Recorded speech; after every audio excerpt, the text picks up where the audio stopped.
கருப்பு சீரகம் விதைகள். கருஞ்சீரகம் எதற்கு நல்லது? இதன் விதை பல்லாயிரம் ஆண்டுகளாக மருந்து தயாரிக்க பயன்படுகிறது. கருப்பு விதை உடலில் நோய் எதிர்ப்பு சக்தியை அதிகரிக்கவும், புற்றுநோயை எதிர்த்து போராடவும், வீக்கத்தை குறைக்கவும், ஆன்டிஹிஸ்டமைனாக செயல்படுவதன் மூலம் ஒவ்வாமை எதிர்வினைகளை குறைக்கவும் உதவும். கருப்பு ஜீராவின் நிலையான பரிந்துரைக்கப்பட்ட தினசரி உட்கொள்ளல் இல்லை. இருப்பினும், உங்கள் தினசரி உணவில் 1 முதல் 2 டீஸ்பூன் கருப்பு ஜீரா விதைகள் அல்லது பொடியை சேர்த்துக் கொள்வது அதன் சாத்தியமான ஆரோக்கிய நன்மைகளை பெறுவதற்கு நியாயமான அளவு. நான் கருப்பு விதைகளை ஒரே இரவில் ஊற வைக்கலாமா? நீங்கள் 1 கிளாஸ் வெதுவெதுப்பான நீரில் சில கலோஞ்சி விதைகளை எடுத்துக்கொள்ளலாம், அல்லது 8 முதல் 10 வரை விதைகளை 1 கிளாஸில் போட்டு இரவு முழுவதும் ஊறவிடலாம். காலையில் உட்செலுத்தப்பட்ட தண்ணீரை குடிக்கவும். இந்த எளிய நடைமுறை மலச்சிக்கலை போக்கவும், செரிமானத்தை மேம்படுத்தவும் உதவும்.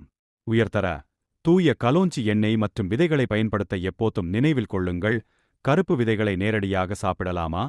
சுருக்கம்: கலோஞ்சியை பச்சையாக சாப்பிடலாம், உணவுகளில் சேர்க்கலாம் அல்லது தேன் அல்லது தண்ணீருடன் கலக்கலாம்.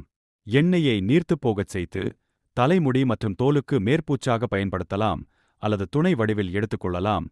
கருப்பு விதையை யார் தவிர்க்க வேண்டும்? உங்களுக்கு ஏதேனும் சிறுநீரக பிரச்சனைகள் இருந்தால், கருப்பு விதை எண்ணெயை எடுத்துக்கொள்வதற்கு முன் உங்கள் மருத்துவ வழங்குநரிடம் பேச பரிந்துரைக்கப்படுகிறது.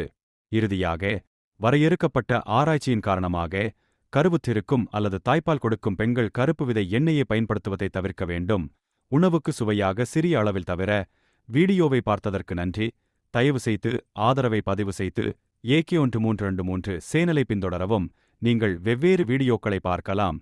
சமையல், டெக்னாலஜி, மின்னணுவியல், விற்பனை சலுகை பொருட்கள், பயண சுற்றுலா, மேலும் பயனுள்ள வீடியோக்கள். நன்றி. தயவுசெய்து ஆதரவை பதிவு செய்து சேனலை பின்தொடரவும். நன்றி.